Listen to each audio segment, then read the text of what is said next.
আমরা আজকে এখন আলোচনা করব মানুষের হাতের নখ এবং আঙুলের গড়ন নিয়ে। এই নখের ভিতর দিয়ে একটা মানুষের জীবনে অনেক কিছু বোঝা যায়। সাধারণত হাতের যার রং, নখের রংটা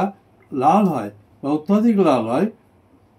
তারা সাধারণত জীবনে প্রচুর উদ্যম এবং শক্তিশালী হইয়া থাকে এবং সমস্ত কাজ ঠিকমতোভাবে করিতে পারে এবং জীবনে যে কোনো কাজ তারা হাতে নিলে সেই কাজ তারা সম্পূর্ণভাবে শেষ না করিয়া পর্যন্ত থামে না এবং এরা জীবনে প্রচণ্ড সাফল্য অর্জন করিতে পারে এবং জীবনের পথে এগিয়ে যেতে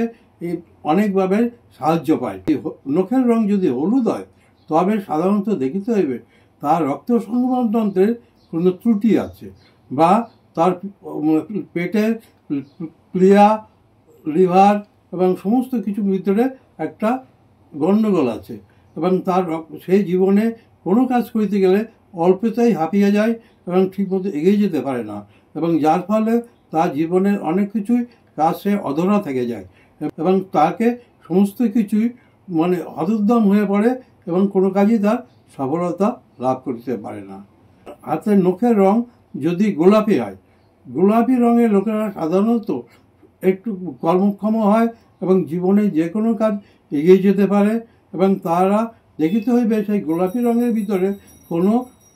সাদার কোনো ছোপ আছে কিনা। যদি সাদার কোনো ছোপ থাকে তাহলেই তার জীবনে এগিয়ে যাওয়ার পথে যথেষ্ট বাধা সৃষ্টি করতে পারে এবং কিছু কিছু সময় হতোদ্যম হয়ে পড়ে। কিন্তু সম্পূর্ণ যদি গোলাপি থাকে তাহলেই তারা কিন্তু যে কোনো কাজে এগিয়ে যেতে পারে এবং জীবনে সাফল্য লাভ অর্জন করিতে পারে। রং যদি অত্যাধিক লাল হয়, অত্যাধিক লাল হওয়া ব্যক্তি জীবনে প্রচণ্ডভাবে যে কোনো সাহসের সঙ্গে যে কোনো কাজ করিতে এগিয়ে যায় এবং সফলতা লাভ অর্জন করিতে পারে এবং জীবনে যে কোনোভাবে তারা সমস্ত কিছু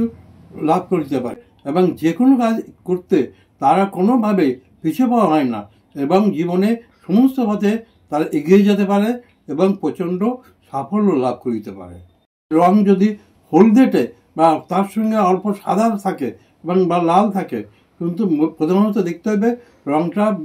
হলদেটে কিনা। হলদেটে হলে বুঝিতে হবে তার রক্ত সংবহনতন্ত্রের নিশ্চয়ই কোনো ত্রুটি আছে এবং যার ফলে তারা অল্পতে পরিশ্রান্ত হয়ে যায় বা কোনো কাজ করিতে এগিয়ে যেতে পারে না, জীবনের সফলতা অর্জন করিতে পারে না।